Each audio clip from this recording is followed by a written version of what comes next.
everyone! Magandang araw sa inyong lahat and welcome back dito sa ating channel. And it's the last day of the year. Oo, kasi bukas 2025 na. So kung ito ay iyong napakinggan o napanood on 2025, ibig sabihin late ka na. Charot lang. Pero okay lang yun. Wala namang problema kung medyo malate tayo ng pakikinig o panonood. As long as nandyan ka pa rin, sinusuportahan ako. Maraming salamat talaga. At hindi mo talaga ako binigo at lagi mo pa rin akong sinusuportahan throughout the months and years na nandito ka. Kasi 2023, nung simulan natin ang ganitong uri ng content dito sa ating channel. Kaya maraming salamat po talaga. Cheers sa ating pagsasama ng halos 2 taon na. Pero bago ang lahat ng yan, thank you so much sa iyo na nag-comment, nag-subscribe at nag-click ng notification bell at syempre, lalo na doon sa mga, alam nyo na, hindi nagsiskip ng ads. Maraming salamat, malaking tulong po yan sa pagpapatuloy nitong ating channel. Hi kay Mylene Garrido, Lady Kim, maraming salamat sa panonood at pakikinig. Hello rin kay Maricel Mayina, Judy Ann Baon from Italy, Christina Sison, Rosana Crisostomo. Hello rin kay Liza Teves, kay Sally Buma, Yen Torhidor, maraming salamat. Marcela Kayabyab, hello po and belated happy birthday. Birthday niya pala nung December 26, ayon. Nabasa ko ang iyong comment, ay eto talaga December 18 nung pagko-comment mo. Kaso December 18, ang recording natin ay December 31. Masyado tayong early for, alam nyo na, holiday season. Hi din kay Gail Easy, Romeo Manuzon, maraming salamat. Gina Lirado, and hello rin kay Janice, ayun, Jennifer Lingasa, Charlene Baclohan, Angelita Villapuerte. Maraming thank you po at hindi na natin patatagalin pa ito dahil nagtagal na nga tayo. Eto na ang ating tampok na kwento for today's video dito lamang sa iyong paboritong programa, ang Dear Mama Mia.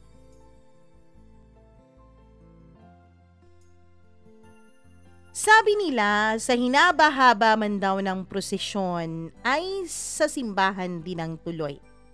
Ibig sabihin, kahit anuman ang ating pagdaanan sa buhay, kahit saang liku-likong daan man tayo dalhin, sa huli ay mapupunta pa rin tayo sa kung saan tayo nakatadhana. Dear Mama Mia, hello sa inyong lahat. Itago nyo na lamang ako sa pangalang Ran. I'm from somewhere in Visayas at hindi ko na lang po i-indicate kung saan ako exactly. Dahil alam kong marami sa tagapakinig mo, Mama Mia, ang may pagka-detective Conan at madali talagang matuntun ang inyong letter sender. Panganay po ako sa 4 na magkakapatid. Ako, 2 lalaki ang sumunod sa akin at babae naman yung bunso. Sa totoo lang, lumaki ako sa isang mahirap na pamilya. Pero Mama Mia, kahit na ganon, ay proud naman ako sa parents ko, lalo pat napagtapos nila yung 3 kong mga kapatid sa college. Ako lang ay hanggang high school lang nila napag-aral dahil sobrang hirap pa talaga namin noon sa aming probinsya. Kaya naman Mama Mia, nung graduate ako ng high school ay nagpaalam ako sa mga magulang ko na magtatrabaho sa syudad. 17 years old na ako this time, Mama Mia. Kailangan kong magtrabaho para matulungan sila. Papasok ako bilang isang kasambahay. Ayaw ng mga magulang ko nung una dahil natatakot daw sila lalo't hindi ako sanay sa syudad. Natatakot daw sila lalo't yun lang ang unang pagkakataon na mapapalayo ako sa kanila. Pero naging makulit ako, Mama Mia. Persistent talaga akong tulungan ang mga magulang ko. Pati mga kapatid ko ay naiyak nung pinayagan na ako ng mga magulang ko sa wakas. Nadala rin sila sa kulit ko. Ang mga kapatid ko naman ay ayaw akong paalisin dahil mamimiss nila ako.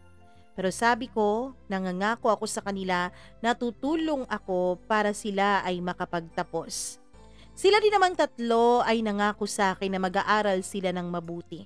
At kapag nakapagtapos na raw sila ng college, sila na raw ang tutulong sa akin para makapagtapos rin. Mama Mia, grabe yung iyak ko nung umalis na ako dun sa probinsya namin. Pagdating ko sa bahay na aking pinapasukan ay grabe talaga. Para akong hindi sanay dahil napakalaki ng bahay nila. Pero hindi ko pinahalata sa kanila na nangangapa pa ako, na ignorante ako. Mama Mia, dalawa lang sila sa bahay. Ate at kuya ang tawag ko sa mga amo ko. Pareho silang may trabaho. Si ate ay isang guro, samantalang isang pulis naman yung kaniyang asawa. Wala silang anak dalawa dahil nahihirapan daw mabuntis si ate. Pagdating ko sa bahay nila ay agad akong tinur ng ate kung saan ang kwarto ko at kung saan ang mga lugar ng bahay nila na kailangan nila ng tulong ko. Mama Mia, grabe po ang kabaitan nilang mag-asawa. Kaya ngayon pa lamang sa unang parte ng kwento ko ay magpapasalamat na ako sa kanila. Dahil nagbago ang buhay ko.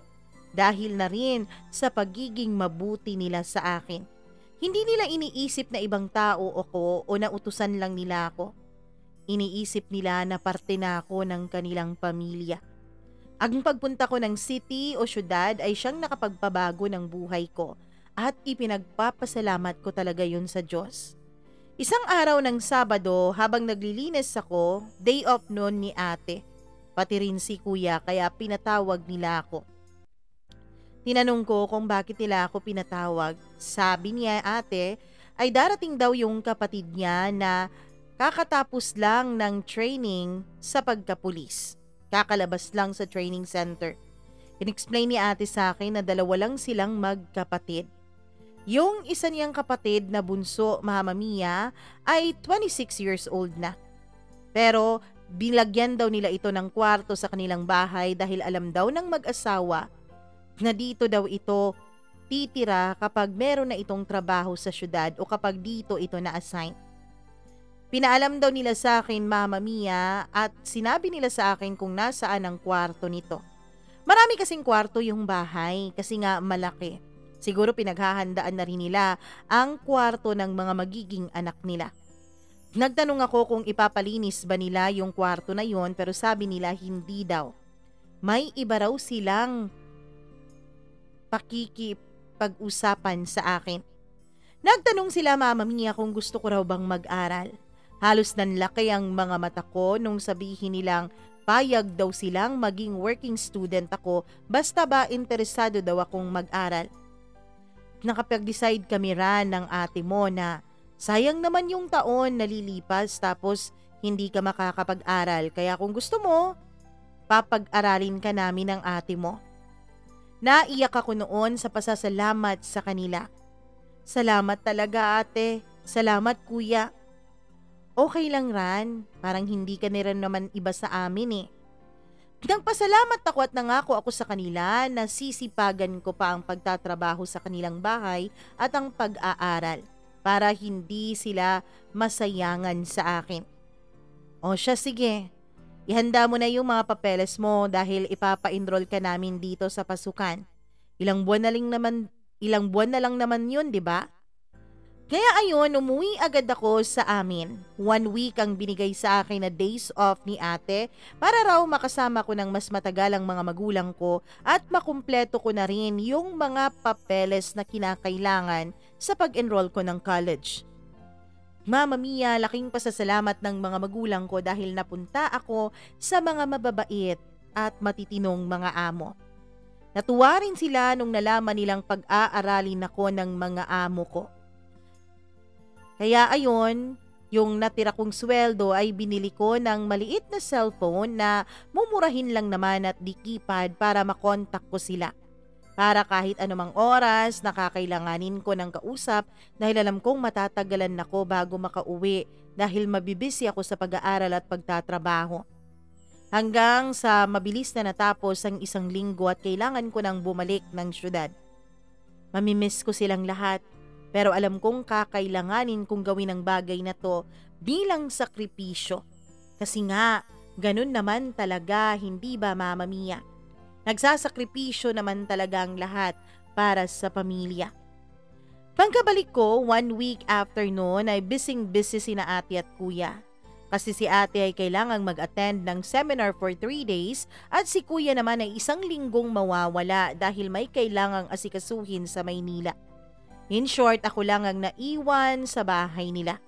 Okay lang naman sa akin dahil bukod sa binilinan ako ng ate ng pera na panggastos ng 3 days ay makaka-relax ako. Dahil nga hindi ako obligadong gigising ng maaga kasi wala naman akong aasikasuhing pagkain kasi walang magtatrabaho. Mama Mia, mula nung umalis sila ay okay naman ako. Pero isang gabi, takot na takot ako nung marinig ko na parang may nagbubukas ng pintuan. Madilim na noon dahil pinatay ko na ang mga ilaw sa buong paligid kasi matutulog na nga sana ako. Hindi rin ako makasigaw, Mama Mia, dahil baka mahuli ako ng tao na may tao pa sa bahay at baka kung anong gawin nila. Baka kung may dala silang baril o kung ano. Nung sinilap ko ay nakikita ko yung lalaki na binubuksan yung isang pintuan ng kwarto. Napamura pa ako noon at nasabi ko sa isip ko na may magnanakaw. Pero imbis na matakot ay nilakasan ko ang loob ko. Kumuha ako ng walis tambo, pagkatapos ang matigas na bahagi noon ay gusto kong ipukpok dun sa lalaki. Matagal-tagal rin niyang nabuksan yung kwarto kaya naman tumakbo ako papunta sa kanya. Agad ko siyang pinalo-palo at binigyan ko pa siya ng kamao ko na lumanding talaga sa kaniyang mukha. Magnanakaw kang baliw ka? Sabi ko ng paulit-ulit habang paulit-ulit rin siyang pinapalo. What? Magnanakaw? Sigaw niya. Nahawakan niya agad yung pamalo ko at agad niya yung nabawi mula sa akin. Mama Mia, nung nabawi niya yon ay nasabi ko sa sarili kong wala na. Patay na. Wala na akong laban nito. Kaya napaiyak na ako at nakiusap sa kanya na wag niya akong papatayin. Napaupo pa ako habang nakikiusap sa kanya. Hindi ko masyadong aninag yung kaniyang mukha dahil nga madilim. Pero alam kong nakatayo lang siya. Promise kuya, hindi po ako magsusumbong. Hindi ako sisigaw, wag mo lang akong patayin. Sabi ko. Baliw ka na ba? Pagkatapos ay inon niya yung ilaw. Sino ka ba? Sabi niya sa napakatapang na boses. Pero hawak-hawak niya yung kaniyang mata. Ran po. Ikaw pala ang kasambahay nila ate. Yes po sir. Akala ko lalaki kasi Ran eh. Sorry sir, akala ko lang kasi magnanakaw po kayo. What? Galit pa rin siya, tinanong kung hindi raw ba sinabi ng ate niya na darating siya. Sinabi naman po. Sinabi naman pala eh. God, muntik mo pa akong mapatay. Look what you've done. Sabi niya sabay turo ng kaniyang mukha. Nagsorry ako sa kanya at pumasok lang siya sa kwarto nang hindi ako kinakausap. Pero alam kong galit na galit siya dahil pabagsak niya nung isara ang pintuan. Mama Mia, gwapo sana siya. Kaya lang, suplado. Kaya lang hindi nakakaintindi ng explanation. Kaya ayon, pumasok na rin ako sa kwarto ko. Kinabukasan ay maaga akong nagising dahil marami pa akong gagawin sa bahay. Darating na kasi ng araw na yon mula sa kanyang seminar si ate. Mga 8 a.m. ay tapos na akong nagluto at lumabas na sa kwarto niya si Sir Dan. Galit pa rin ang mukha niya, Mama Mia, at kitang-kita ko yung naging resulta ng pagsuntok ko sa kanya. Nagkaroon siya ng black eye sa kaliwang bahagi. Sorry talaga sir, kagabi pero akala ko lang talaga magnanakaw kayo. Sabi ko kaso hindi niya ako pinansin. Anong gusto mo sir, kape? Pagtitimpla kita. Pampalubag loob ko sana sa kanya at peace offering. Pero hindi man lang niya ako tinignan. At nung tinignan ko siya ay galit pa rin ang kanyang mukha. Suplado. Sabi ko sabay talikod sa kusina pero napatigil ako, Mama Mia, nung bigla siyang nagsalita. Anong sabi mo? Tingnan mo nga yung ginawa mo sa akin. Sir, sabi ko nga akala ko magnanakaw kayo. Nagsorry na nga ako, 'di ba? Sa tingin mo okay na 'yon? Sa tingin mo kasalanan ko dahil hindi ko tinanggap yung sorry mo? Siguro, sabi ko sabay takbo papuntang kusina. 1 p.m. nung dumating si ate. Mama Mia, si Sir Dan ay nanonood lamang ng TV sa may sala. Si ate nung mga panahon na yun ay nagtaka kung bakit may black eye si Sir Dan. Napamura ako sa sarili ko, sabi ko baka ito ang unang beses na pagagalitan ako ni ate. Baka sa sobrang galit niya ay bawiin niya yung kanyang sinabi sa akin na pag-aaralin nila ako. Tinanong niya si Dan kung anong nangyari sa mukha nito. Alam mo bang muntik na akong mapatay ng katulong mo last night? Sabi ni Dan sa galit na boses. She did this. Sabi niya sabay turo sa akin. Ano? Anong nangyari, Iran? Tanong ni ate. Takot na talaga ako nung mga panahon na yon kaya bigla na lang akong napaluhod, Mama Mia, at napaiyak. Sorry ate, akala ko talaga magnanakaw siya eh. Akala ko magnanakaw yung nakapasok kagabi. Ate, kung pagagalitan mo ako, matatanggap ko naman dahil kasalanan ko. Sabi ko na hindi ko na napigilang maiyak sa iisipin ko pa lamang na hindi matutuloy ang pagpapaaral nila sa akin. Mama Mia, bigla namang natawa si ate at pinatayo ako. Ikaw ang gumawa nito kay Dan? Well, binabati kita dahil dyan. Takang-taka ako dahil sa sinabi niya.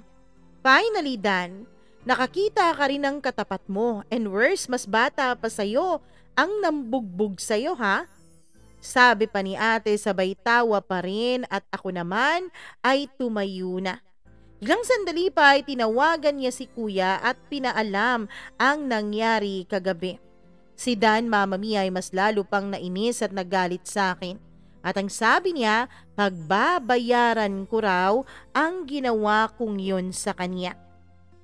Natatakot naman ako pero nawala noon ang kaba ko kasi nga ayos lang kay ate ang nangyari. Hanggang sa lumipas ang ilang araw, si kuya naman ang dumating at tawang-tawa pa rin ito nung makita si Dan kasi may black eye pa rin ito. Mama Mia, vibes na vibes silang dalawa pero pinagtatawanan ni kuya si Dan. Si Dan naman ay nagsimula na ring mag-duty sa station. Lagi pa rin siyang nakashade kasi nga siguro dahil nahihiya siya doon sa black eye niya. Pero every time na nagkikita kami sa bahay, syempre nagkikita kami kasi iisa lang ang bahay na tinitirhan namin, ay galit pa rin siya sa akin. Pero dahil alam kong hindi galit sa akin ang ate niya at si kuya, ay nagkaroon ako ng lakas ng loob para patulan siya. Isang beses sa kusina ay bigla niya akong sinigawan na ipagtimpla ko raw siya ng kape. Nag-uutos ka ba? Oo, inuutusan kita. Wala bang please dyan? Sabi ko sa kanya na talagang kinukulit ko siya. Hindi na yan uso. So, magtimpla ka ng kape mo, sabi ko sabay labas ng bahay. Sinigawan pa niya ako, Mama Mia, at tinawag pero hindi talaga ako bumalik. Pumutok na yung ilong niya sa kakasigaw wala akong pakialam. Pero biglang dumating si ate at sinabi niyang nagtutuksuhan na naman daw kami ni Dan. Baka daw kami ang magkatuluyan yan. Mama Mia, medyo kinilig ako dun sa isipin na posibleng magkatuluyan kaming dalawa ni Dan. Kaya lang binaliwala ko yon. Ilang linggo pa ang dumaan ay naging okay na rin ang mukha ni Dan at tuluyan ang nawala yung black eye na binigay ko sa kanya. Medyo nababawasan na rin ang presensya niya sa bahay. Pero may paminsan-minsan na hindi talaga maiiwasang magtagpo ang mga landas naming dalawa. Lagi kaming sinasabihan ni ate na baka raw kaming dalawa ang itinadhana sa isa't isa. Lagi niyang sinasabihan si Dan na baka nasa bata ang true love nito. Ako naman ay kilig na kilig pero hindi ko pinapahalata. Sabi ko hindi ko type si Dan. Sabi naman ni ate, hindi natin sure dahil the more you hate ay the more you love daw. Ang totoo niyan, Mama Mia, ay kilig naman ako sa loob ko pero mamamatay muna ako bago ko aminin kay Dan na kinikilig ako. Isang araw, day off ni Dan. Tapos inutusan ako ni ate na mag-grocery at pasasamahan niya raw ako kay Dan.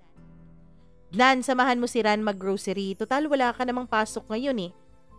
Kaya niya na yan, ate. Samahan mo na para hindi mahirapan si Ran. Wala ka namang gagawin dito. Wala kang ibang gagawin kundi samahan mo lang siya. Mama Mia, pagdating namin sa grocery ay agad akong kumuha ng cart at naglagay na ako ng mga inilista namin ni ate na kailangan naming bilhin. Pero medyo nahirapan ako kaya nagpatulong ako kay Dan. Sabi ko sa kanya siya na muna ang magtulak ng cart dahil mabigat. Pero sabi niya, Mama Mia, ako na lang daw ang magtulak. Walang pagka-gentleman sa katawan nitong si Dan. Mabigat nga eh, sabi ko. Bakit? Papasanin mo ba yan? O di ba?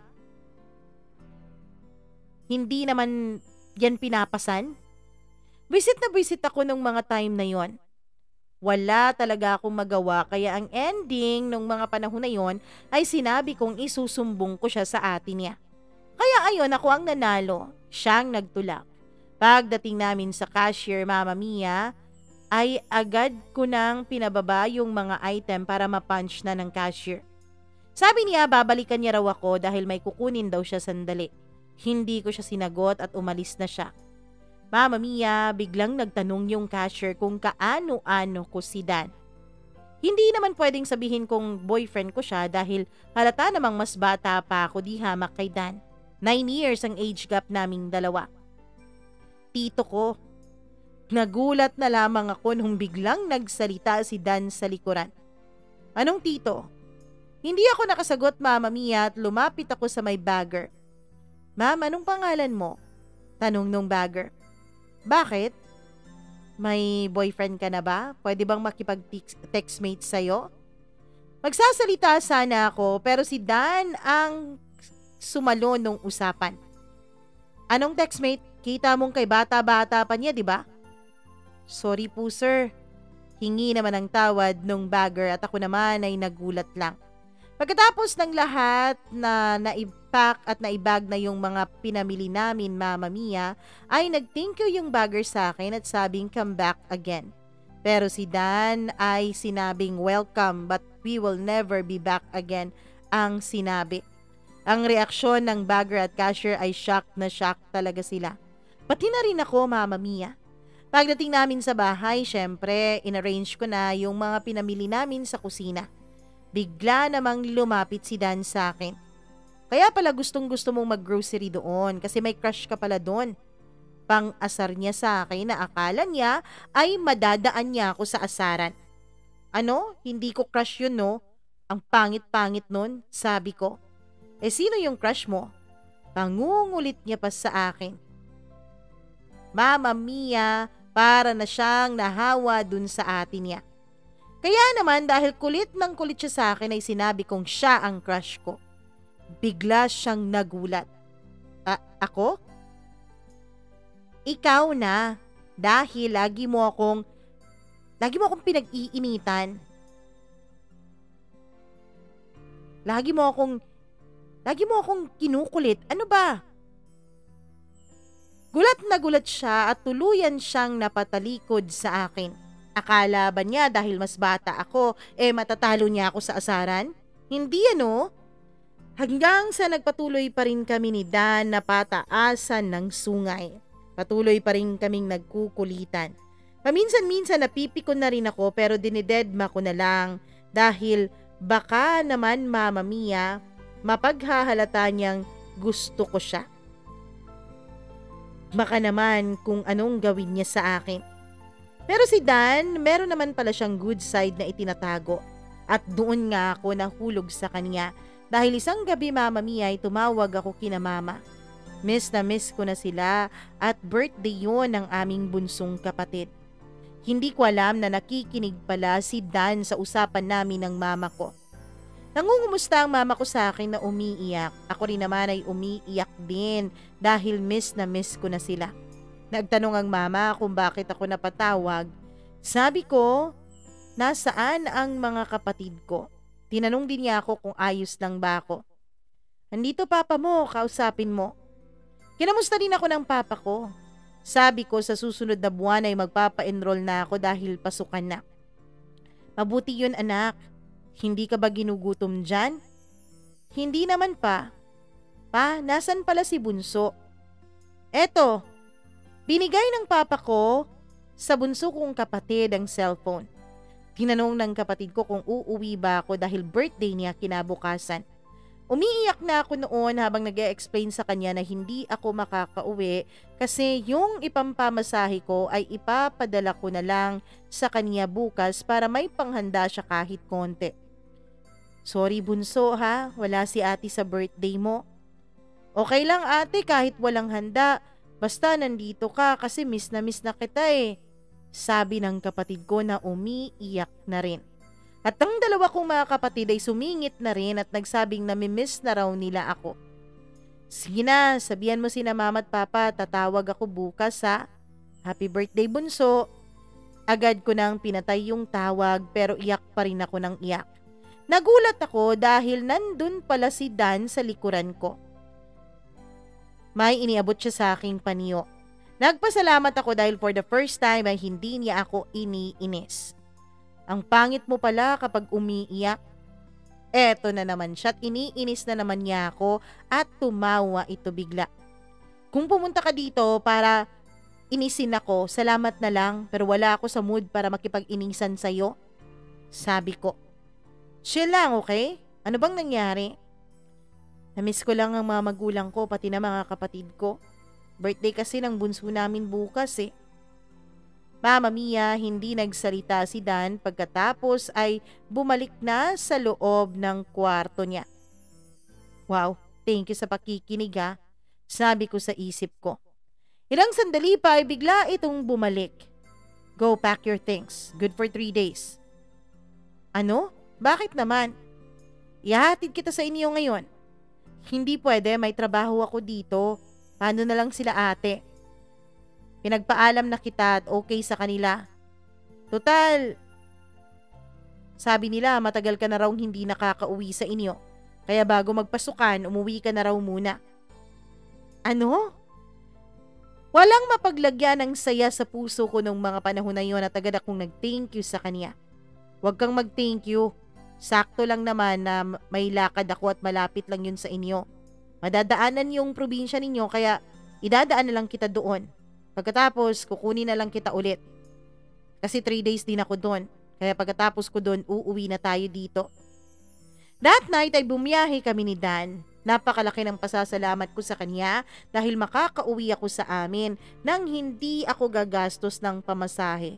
At nagpasalamat din ako kina ate dahil pumayag silang uuwi ako sa amin for 3 days, Mama Mia. Sa biyahe ay wala kaming masyadong imikan. Almost 2 hours yung biyahe, Mama Mia. 9 p.m. na nung dumating kami. Pero ako yung bumasag ng katahimikan namin habang bumabiyahe kami. Thank you sir ha. Napakalaki ng utang na loob ko sa'yo. Interesan mo na lang, babayaran ko. Tumawa siya, Mama Mia. Makakabayad ka kaya kapag sisingilin na kita? Sabi niya sabay tingin sa akin. Excuse me sir, hindi ko ibabayad sa iyo itong katawan ko no? Baliw, ano bang nasa isip mo? Wala, sabi ko at tumawa na lang, Mama Mia dahil nainis ko na naman siya. Siyempre, ako na naman ang nagwagi. Pero nung gumiti siya ay biglang napatigil ang puso ko. Ang gwapo-gwapo pala niya, lalo na kung tumatawa o ngumingiti. Kaya lang palagi siyang nakasimangot kapag nakatingin sa akin. Pero nitong panahon na to, hindi siya masyadong nakasimangot. Alam mo, baka matunaw ako, sabi niya. Ano? In-love ka sa akin ano? Hindi kaya? Ganyan talaga. Pero alam mo, hindi ako papatol sa katulad mo. Ouch! Ang sakit naman ng sinabi niya. Wala pala akong pag-asa sa kanya. Mama Mia, hindi na lang ako nagsalita at sa bintana na lang ang tingin ko. Pagdating namin sa bahay namin ay tuwang-tuwa ang mga magulang ko pati na rin ang mga kapatid ko dahil umuwi ako. Pinakilala ko sa kanila si Sir Dan. Mama Mia, mabait naman si Sir Dan sa kanila. Nakipag-usap naman ng maayos. Tinanong pa ng mama ko kung saan daw matutulog si Sir Dan nung gabing yon. Gusto mo ba sir, ihatid na lang kita sa pinakamalapit na motel dito para may komportableng bahay ka o komportableng kwarto kang tutulugan? Bakit? Di ba sabi mo may lakad ka pa? Babiyahe ka pa? Ayun ba? Wala. Sinabi ko lang yon para sumama ka kasi alam kong hihindi ka eh. Alam din nila ate. So saan ka matutulog ngayon? Dito sa inyo. Ano? Mama Mia, tinanong ako ng papa ko kung hindi raw ba ako nahiya sa sir ko kung patutulugin ko siya sa labas ng bahay, bisita daw namin siya. Saan naman siya matutulog? Tanong ko. Sa kwarto mo. Sa kwarto ko? Kayong dalawa na lang ng kapatid mo ang magtabi, tapos sa kwarto mo si Sir Dan ang patulugin mo. Akala ko pa naman kung anong ibig sabihin ng mga magulang ko. Akala ko pa naman ay handa na silang magkaroon ako ng asawa. Hindi na lang ako pumalag, Mama Mia, dahil alam kong hindi ako mananalo sa mga magulang ko. Sinamahan ko na lang sa kwarto ko si Dan. If may kailangan ka pa sir, tawagin mo lang ako Okay. Sir, okay ka lang ba talaga dito? Hindi aircon tong kwarto ko. Tapos matigas pa yung kahatre dahil wala pong kutsyon dito. Okay lang ako, sanay ako dyan sa training. Salamat. Lumabas ako ng kwarto. Mama Mia, halos 2:00 na ng madaling araw nung hindi pa rin ako makatulog, kaya lumabas na lang ako at nagtimpla ng kape at nakaupo sa labas ng bahay namin. Ang sarap pakinggan ng hangin at ang katahimikan. Napakasarap talaga kapag nakakauwi ka ng probinsya. Nagulat na lamang ako dahil nandun din pala si Sir Dan. Hindi ka makatulog, sir? Hindi. Sabi niya sabay upo sa tabi ko. Naninibago ka siguro? Siguro? Thank you pala ulit sir ha sa pagsama mo dito sa akin. O kaya lang, at least nakauwi ka dito sa inyo. At saka limited lang naman ang time natin dito. Kaya lubos-lubusin mo na, sabi niya. Tumawa lang ako noon. Alam mo, masayang-masaya ang mama at papa mo na umuwi ka, no? Oo, kasi sir, first time po nilang naka-experience na may anak silang mapapalayo sa kanila eh. Kaya naman, namimiss talaga nila ako at ganun din naman ako sa kanila. Alam mo, bilib na bilib ako sa inyo. Biruin mo, napalaki kayo ng maayos ng mga magulang ninyo. Kung sa iba pa yan, tapos ganito yung sitwasyon, siguro iba nang pinuntahan ng buhay at landas. Alam mo sir, lumaki po ako na puno ng pangaral ng mga magulang ko. Sabi ko habang humihigop ng kape. Kung ano-ano pang napag-usapan namin, Mama Mia, bago ko pa siya iniwanan. Pumasok na lang ako sa loob. Matagal, Mama Mia, bago ako nakatulog kasi nga nagkape ako, pero maya-maya lamang ay nakatulog na rin ako. Matagal ako bago nagising. Hindi ako ginising ng mga magulang ko at ng mga kapatid ko dahil pagod raw ako sa biyahe. Hindi nila alam na napagod ako sa pag-iisip ng gesture ni Sir Dan sa akin nung nakaraang gabi.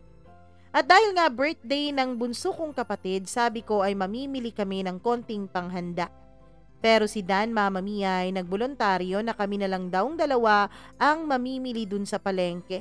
Kaya ayun, wala na akong nagawa dahil sinabi niyang mas madali raw kaming makakauwi kapag kami ang magkasama kasi may sasakyan siya. At dahil nga palengke yung pinuntahan namin ay nagsuot lamang ako ng loose na damit na walang sleeves, Mama Mia. At alam ko na makikita sa loob yung bralette ko na suot-suot. At naka-shorts lang din ako ng above the knee. Fitting na fitting yon. Pero si Dan, Mama Mia, ay parang hindi pupunta ng palengke dahil nakapustura. Sure ka bang ganyan lang ang susuotin mo? Tanong niya. Oo, bakit sir? Palengke lang naman ang pupuntahan natin, di naman mall. Tinignan ko yung forma niya na nakasapatos pa talaga na branded na feeling artista. Wala akong ibang masusuot sabi niya. Okay lang ba sa'yo kung Papagamit ko sa'yo yung damit ng papa ko? Pwede din naman. Agad niyang sabi kaya kumuha ako ng damit ng papa ko at binigay sa kanya para maisuot niya. Pagdating namin ng palengke, diretso kaming bumili ng mga lulutuin sa bahay. Isda at manok lang naman, Mama Mia. Akala ko magrereklamo si Sir pero hindi naman at naaliw naman siya sa ginagawa naming pamamalengke. Naaliw siya dahil tinatawag siyang gwapo ng mga tindera doon, Mama Mia, at nakakasave ako kapag nagpapakyut siya dahil nagpapatawad yung mga tindera doon. Mama Mia, mas lalo tuloy lumaki yung atay ni Sir sa sobrang dami ng compliments na nakukuha niya dun sa palengke. Kaya naman tinukso ko ulit siya. Habang papunta kami sa kanyang sasakyan ay nakita kong nakasimangot si Sir. Okay ka lang ba, Sir? O, okay lang. Pagod ka na? Hindi, okay lang ako. Alam mo, Sir, yung nguso mo, pwede nang sabitan ng basket. Okay lang ako, sabi niya. Mama Mia, nagsimula pong hindi siya maging okay ay dahil nakita po namin yung ninang ko doon sa palengke. Tapos yung ninang ko ay may anak na lalaki na kasing edad ko na sinabi pa ng ninang ko na nakakagusto daw sa akin ang anak niya. Doon mismo sa kung saan nandun si Sir Dan. Gulat na gulat ako kung bakit gano'n ang reaksyon niya. Assuming ang lola niyo pero pakiramdam ko ay mukhang may taong nagsiselos. Pagdating namin sa bahay ay silent lamang ang treatment ni Sir Dan sa akin.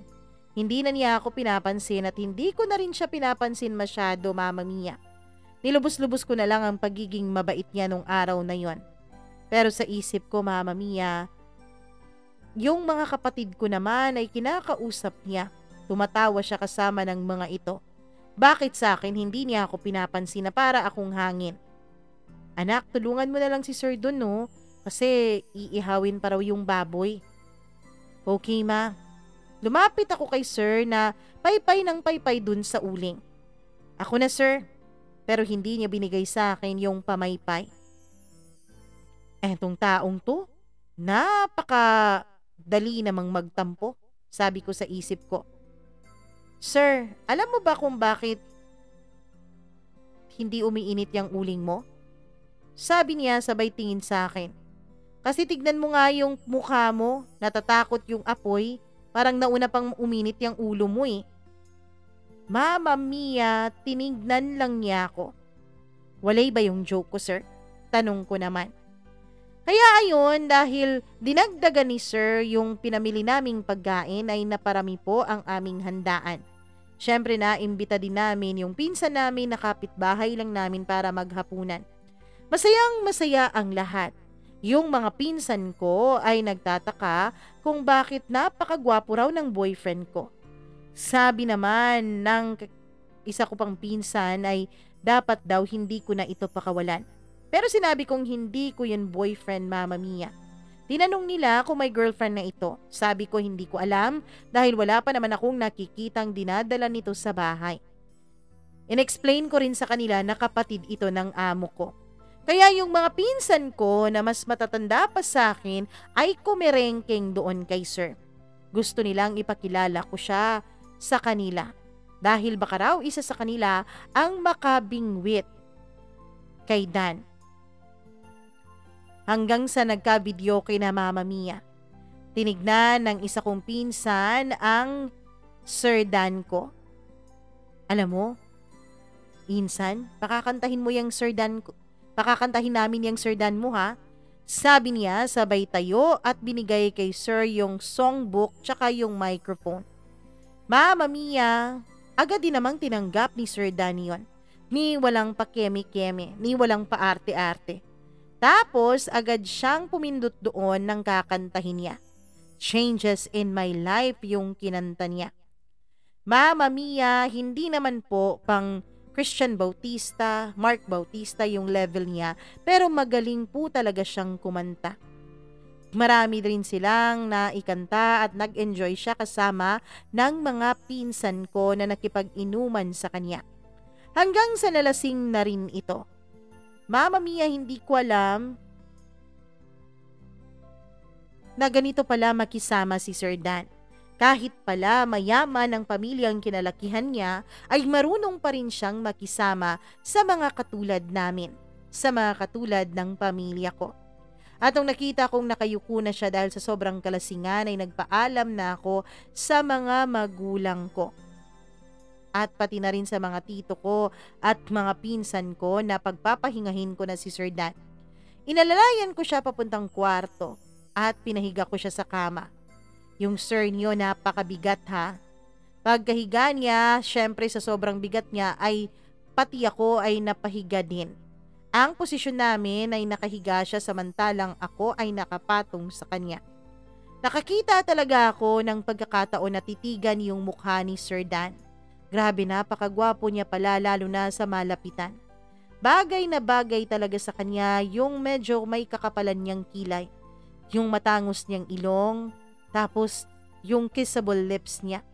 Talagang bagay na bagay. At nakaka-mesmerize naman talaga.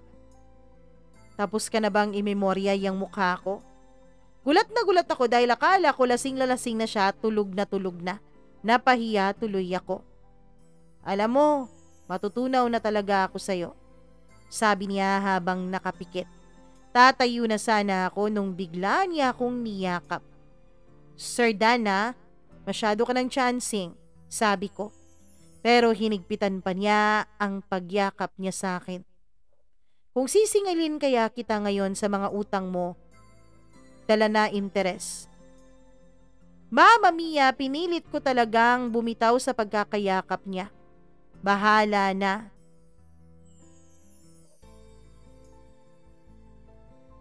Pero hindi talaga ako nananalo sa kanyang lakas.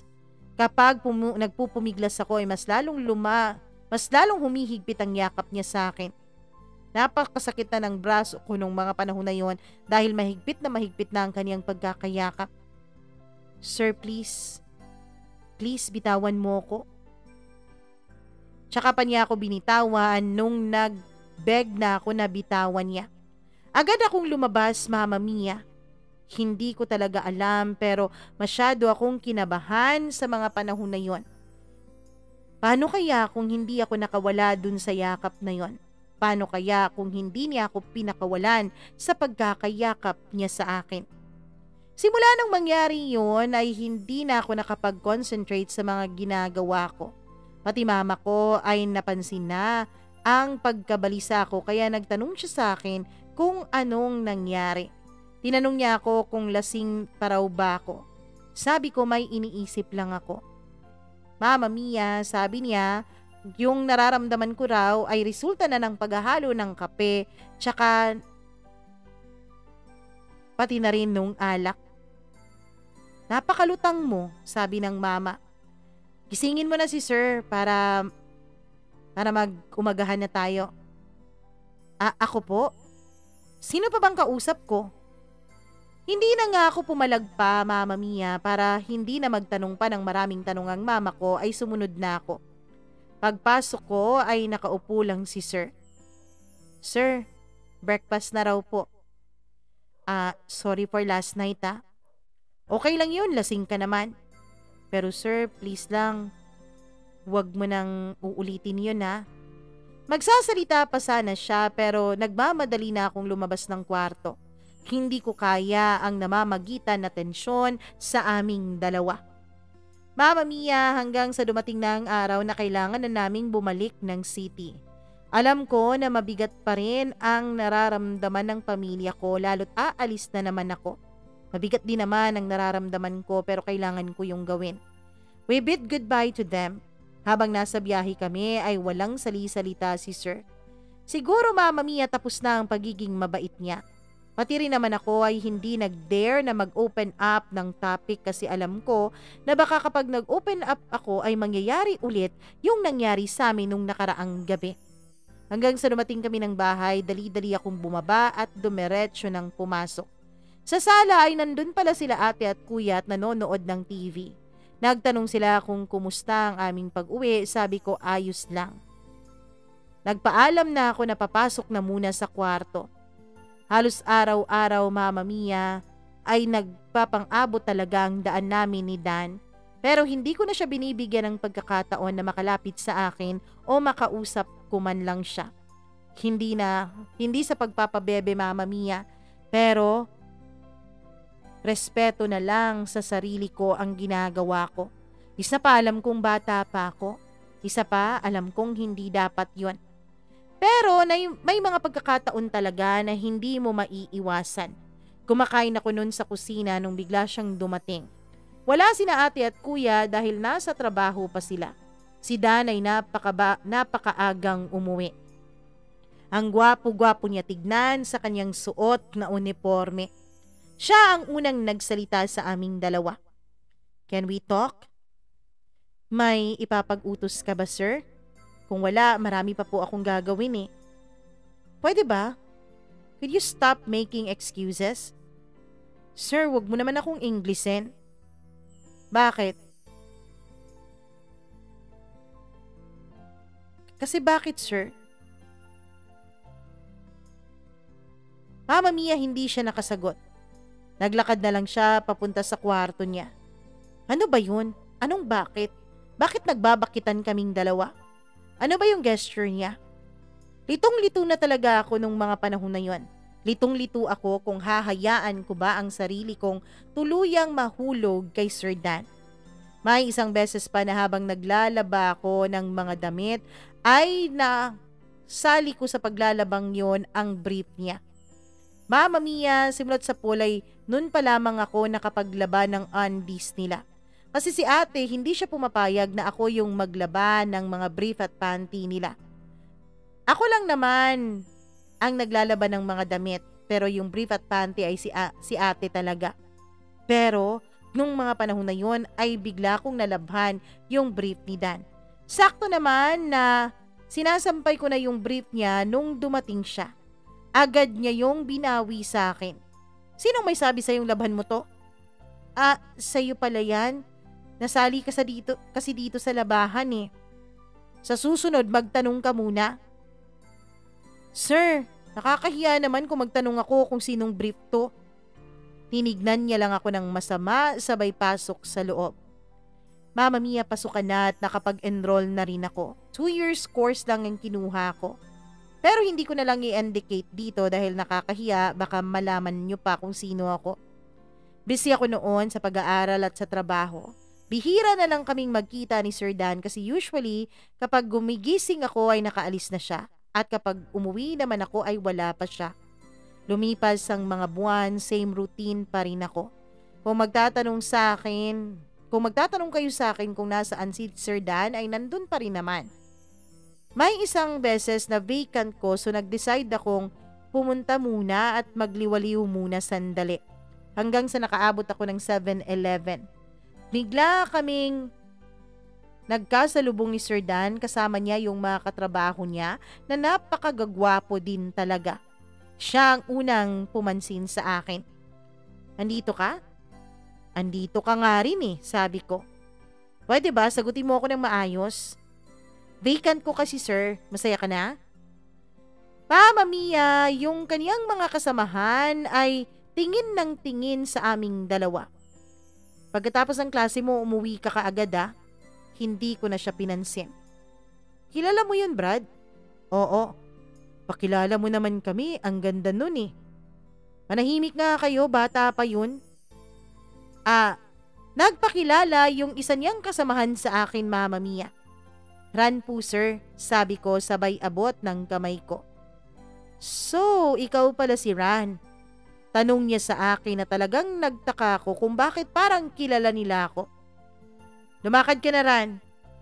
Umalis na ako at hindi na rin ako tumingin sa kanya at hindi na rin ako nakipag-usap pa dun sa mga kasamahan niya. Kaya lang hindi lang talaga mawala sa isipan ko ang curiosity kung bakit kilala yata ako ng mga kasamahan niya. Hanggang sa isang araw ay busy ako sa mga assignments, Mama Mia. 12 a.m. na nung bigla akong nakarinig sa baba ng may gate na may kumalabog. Pagsilip ko sa may bintana ay si Sir Dan pala at binangga ang motor. Tingnan nyo, dahil sa sobrang kalasingan ay ganun talaga siya. Pinaliwala ko na lang sana pero naaawa naman ako kaya nagdesisyon akong bumaba para tulungan siya. Sir, okay ka lang? Ran, gising ka pa. Sabi niya sa lasing na boses. Bakit ang lasing-lasing mo? Hindi kaya, sabi niya pero pasuray-suray na siya habang naglalakad. Antayin mo ko, ipapasok ko muna tong motor mo. Sabi ko, Mama Mia, at iniwanan ko muna siya para ipasok sa loob ng gate yung kanyang motor. Kailangan pa ba talagang malasing ako bago mo ako kausapin? Manahimik ka nga, sir. Eto ka na naman na. Lasing-lasingan na naman yung style mo. Inalayan ko siya papunta sa kwarto niya. Mabuti na lang at himbing na ang pagkakatulog ni na ate at kuya noon. Kaya hindi masyadong nakakahiya yung pagiging maingay ni Dan. Alam mo ba na baka ligawan ka nung isa kong kasama? Ano? Sino dun? Sabi ko at dinescribe niya yung sinasabi niya. Yung lalaking tahasang nagpakilala sa akin kanina. Ah, gwapo din naman yon. Sandali ay kukuha muna kita ng tubig. Sabi ko at akmang aalis na sana ako pero bigla niya akong hinila. Eto na naman siya sa pahila-hila niya sa braso ko. At napaupo ako sa paa niya. Hindi ako papayag, sabi niya. Para akong nakakandong noon sa kanya, Mama Mia, at nagulat ako. Akin ka lang pwede? Ano ako, laruan na pwede mong hingin? Siguraduhin mo nga dyan, sir. Nung bigla niya akong hinalikan, Mama Mia. Nung umpisa ay dahan-dahan pang paghalik niya. Hanggang sa unti-unti itong lumalalim.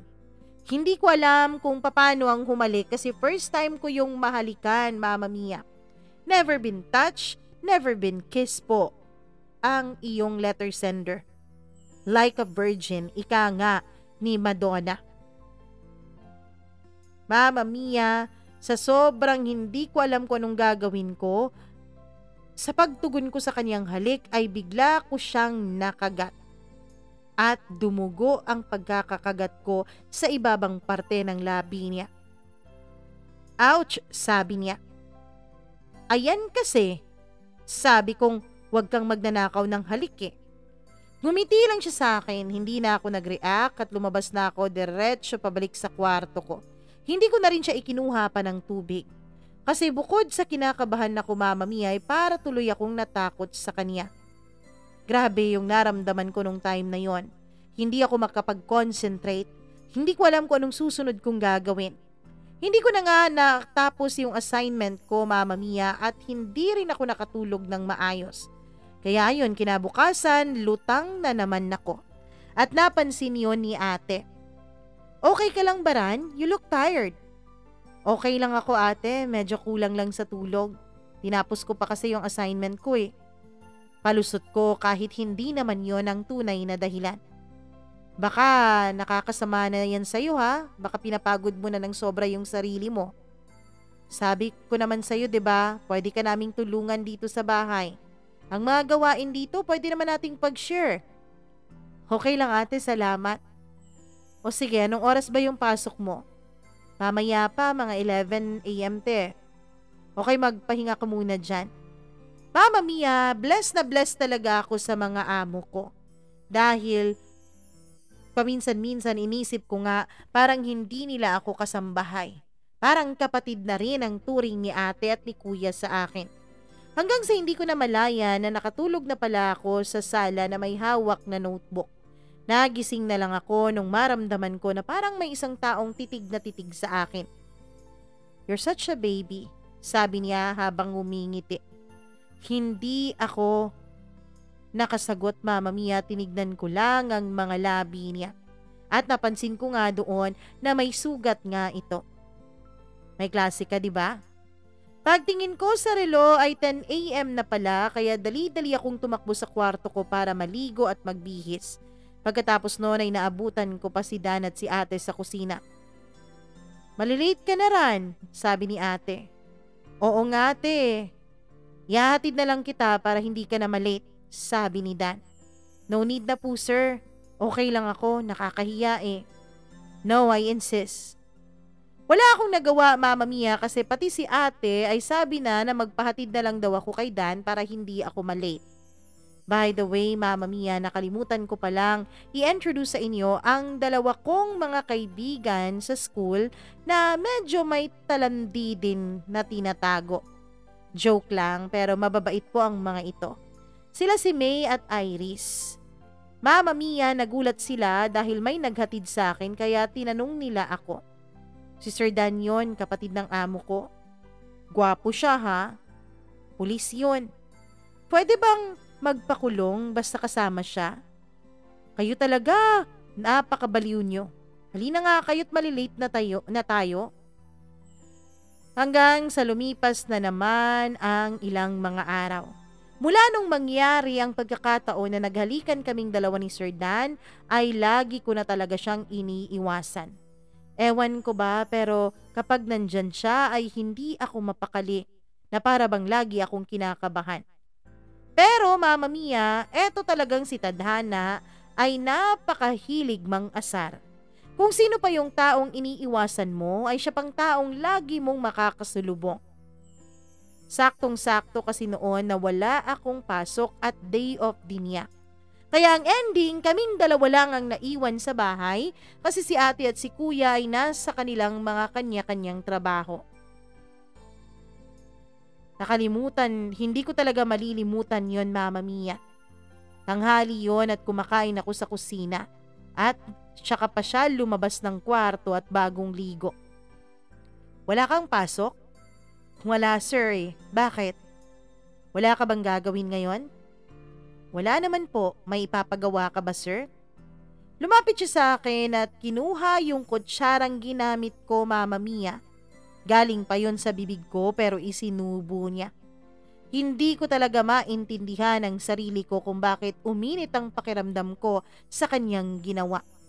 Gulat na gulat ako. Tumayo na lang ako para kumuha ng ibang kutsara. Pwede ba? Tama na yung pag-iwas mo sa akin, Ran? Ako umiiwas? Sa'yo? Kailan? Yan, yung mga kilos mo. Kapag lumalapit ako, lumalayo ka. Sir, nagkataon lang naman, wag kang assuming dyan. Bigla siyang lumapit sa akin at nagkatitigan kami. Napamura ako. Hindi ko na kaya to. Sabi niya. At bigla na naman siyang nanghahalik sa akin. Eto na naman siya, Mama Mia. Pero ang kaibahan lang sa time na to ay hindi siya lasing. Parang santong paspasan ng gusto ng Sir Danyo. Yung halik niya na nagumpisa sa gentle na paraan hanggang sa unti-unting naging mas malalim at mas mapusok at mas mabilis. Para akong estudyante noon na tinuturuan niya sa kung ano ang dapat kong gawin. Kung ano ang tamang paghalik. Mama Mia, yung mga dila naming dalawa ay para nang nag-eespadahan. Tapos may mga panahon pa na sinipsip-sip niya lahat ng parte ng bibig ko. Grabe yung moves ng sir ninyo. Yung kamay niya ay kung saan-saan na napupunta sa paghaplos ng aking katawan. Yung halik niya ay umaabot na sa leeg ko. Yung kamay niya ay nakapasok na sa loob ng damit ko. At yung dalawa kong bulkan ay kanya nang pinagkakasasaan. Pero bigla siyang natahimik, bigla siyang tumigil. At lumayo siya sa akin. I'm sorry, sabi niya sabay talikod at umakyat ulit dun sa taas kung nasaan ang kwarto niya. Ako naman ay shock na shock nung mga panahon na yon. Ano bang ginagawa mo? Bakit muntik ka nang bumigay kay Sir Dan? Mama Mia, aminin ko. Nadala ako sa hotness ni Sir Dan. Nagbalik ako sa ulirat, Mama Mia, nung biglang bumaba si Sir Dan at nakabihis na at may dalang bag. Aalis siya? Tinignan ko lang siya hanggang sa wala na akong makita. Narinig ko na lamang na pinaandar na niya yung motor niya. Para akong nasaktan konti dahil umalis siya, Mama Mia, at wala man lang siyang sinabi sa akin kung saan siya pupunta. Hapon na nung dumating sina ate galing sa trabaho. Pati sila ay nagtaka kung bakit umalis si Sir Dan. Nag-text daw sa kanya si Sir kanina na dun siya magsistay sa apartment ng kasamahan niya. Baka magkaroon siya ng girlfriend doon. Baka sa girlfriend niya siya makikitira. Sabi ng utak ko na siyang nagpasakit naman ng puso ko. Hapunan na nung sabay-sabay kaming kumakain dahil kararating lang din ni Kuya. Ano kayang nangyari dun kay Dan? Bakit biglang umalis nang wala man lang pasabi? Sabi ni ate. Baka may importanteng lakad yung kapatid mo. Kaya hindi na nakapagpaalam ng maayos sa'yo. Sabad naman ni Kuya. Sa bagay, pulis, gano'n naman talaga, di ba? May mga lakad sila na hindi pwedeng sabihin sa kahit na sino kasi confidential. Ran, wala bang nasabi sa'yo si Dan? Wala naman ate. Nagulat nga ako kung bakit wala siya dito sabi ko. Mama Mia, hindi ko naman masabi syempre kay ate ang totoong nangyari sa amin. Dalawa ni Dan bago ang kanyang pag-alsa balutan. Days, weeks, and months passed by. Pero hindi na ulit nagpakita si Sir Dan sa akin. Medyo nasaktan ako dahil namimiss ko siya, Mama Mia. Pag-ibig na ba to? Nagpakabisi na lang ako sa pag-aaral at pagtatrabaho pero may isang araw na inutusan ako ni ate na mag-grocery dahil naubusan na raw kami ng stocks. Mama Mia, si ate talaga ang nag-grocery pero kapag busy siya ay inuutos niya yun sa akin. Nung nasa grocery store na ako ay busy na ako sa pagtutulak ng cart ko at tinitignan ko na yung listahan na binigay sa akin ni ate na kailangan kong bilhin. Nung biglang bumunggo ako sa cart sa may unahan. Mama Mia, sorry talaga ako ng sorry dun sa babae. Tawagin na lang natin siya sa pangalang Jonah. Watch where you're going, sabi niya na pasinghal sa akin. Sorry ma'am, hindi po kita agad nakita Hanggang sa may lumapit sa amin na isang lalaki. Paglingon ko, Mama Mia ay napamura ako. Eto pala yung lalaking namimiss ko matagal na. Si Dan. Ran? Gulat niyang tanong na para bang nashock siya sa pagkikita naming dalawa. You know this girl, babe? Tanong nung babaeng makatipas sa higad. Sorry for the word pero naiinis talaga ako sa kanya. Yes, sabi ni Dan. Alam mo bang she intentionally hit my cart, babe? Sabi niya sa mapakaarting boses. Nagsorry na nga ako, di ba? Ang arte mo, sabi ko. Run your word. See, babe, ganyan talaga siya sabi naman nung babae. At nagtanong pasira si Dan dun sa babae kung okay lang ito. Napaka-OA talaga ng higad. Lumingkis agad yung mga braso niya sa mga braso ni Dan at sabay silang umalis. Nasaktan ako sa nakita ko, Mama Mia. Sumakit yung mata ko pero mas masakit yung dibdib ko. Grabe ka, Sir Dan. Pagkatapos mo akong tinuka ng ilang beses, pagkatapos muntik may nangyari sa ating dalawa, ay may babe ka palang nililingkis dito. Paglabas ko ng grocery store ay nakita ko si Dan na nakatayo sa may parking area. Dediretso sana ako, Mama Mia, na magtawag na ng taxi pero bigla siyang lumapit. Let me help you, Ran. No need na po, sir. I can manage. Sabi ko. Kala niya siguro siya lang marunong mag-Ingles. Bigla niyang hinila yung mga dala kong mga pinamili at pumunta dun sa sasakyan. Napakahilig talaga niyang manghila, Mama Mia.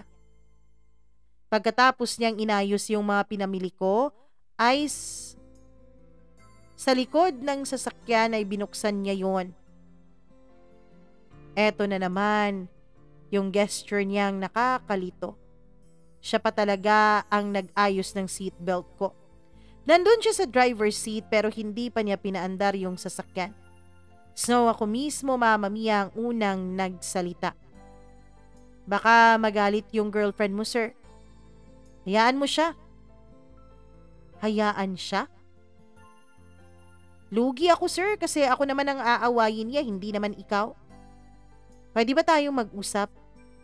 Ran, andito na naman kami sa Can We Talk niya Mama Mia. Baka kung saan naman ito mapunta. Hindi pa ba tayo nag-uusap sa lagay na ito, sir? Huminga siya ng malalim. Hindi ko alam kung saan mag-uumpisa Ran. Fixing a broken heart? Sabi niyo. Sabi ko. Bigla siyang napatingin sa akin. Anong fixing a broken heart? Di ba? I don't know where to start fixing a broken heart. Pwede ba magseryoso ka nga? Sabi niya. Akala ko kasi guess the song lyrics yung peg mo ngayon sir eh. Sabi ko naman at tumawa. Hindi ko alam kung saan magsisimula. Pero, tumigil siya Mama Mia. Bakit nagpapasuspense pa itong si sir? I like you Ran. No, I mean I love you. Sabi niya sa akin na siyang ikinagulat ko. Hindi talaga ako nakapagsalita kaya nagpatuloy siya. I don't know what happened or when it happened. Pero I know you have a very special part here in my heart. Nasimulat sa pool, ngayon ko palang naramdaman. At sa'yo pa talaga. Ran, it made me crazy to think that I love you. Your presence, your word, even your smile, your face. Basta kapag nandyan ka, hindi ko alam kung anong gagawin ko. Kapag nandyan ka, hindi ako mapakali. Ako naman Mama Mia ay shock na shock talaga at hindi nakapagsalita. Hindi ko alam kung gumagana pa ba ang utak ko sa mga panahon na ito. Pero parang hindi na. Ran, I know I made you shocked right now. I make you feel even more confused but please Ran, antayin mo naman ako. Kasi mag-aantay din ako sa'yo. Kahit matagal, pero mag-aantay ako. Kahit walang kasiguraduhan, mag-aantay ako sa'yo. Mama Mia, dahil sa confession ni Sir Dan sa akin ay hindi ko na alam kung ano ang mararamdaman ko. Parang yung utak at puso ko ay sabay na nawalan ng function ng mga panahon na yon. Napakabilis lang ni Sir Dan mag-confess ng feelings niya. Baka confused din siya or baka frustrations yung nararamdaman niya. Kasi iba ako sa mga babaeng nakilala niya. Kasi iba ako sa mga babaeng naikaman niya. Mama Mia, may nararamdaman din ako kay Sir Dan. Aaminin kong gusto ko rin siya. Kaya lang, paano naman ito? Hindi kami pwede. Malayong malayo kami sa isa't isa.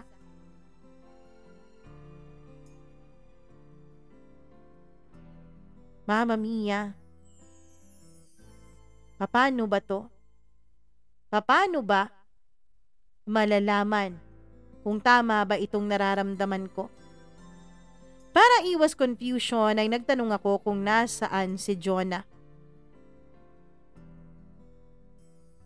Bakit ako yung pinasakay niya sa kanyang sasakyan? Hindi ko alam kung nasaan si Jonah, Mama Mia. Tinanong ko lang siya kung nasaan, kaya lang hindi siya makasagot. Parang alam na niya. Parang alam na niya, Mama Mia. Na hindi ko rin alam kung anong isasagot ko nung mga panahon na yon. Imagine, 9 years ang age gap naming dalawa. Pagkatapos nun, napakaliit lang din ang tsansa na ma-inlove siya dapat sa akin. Kasi marami siyang mga nakikilala eh. Mas magaganda, mas mayayaman, makikinis, yung nababagay talaga sa kanya. Bakit kailangang ako pa? Totoo kaya ang nararamdaman ni Dan sa akin?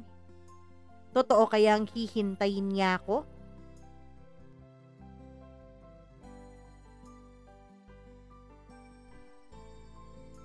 Ano ba namang klaseng paghihintay yan? Kung hihintayin ka, Sana walang Jonah. Charot.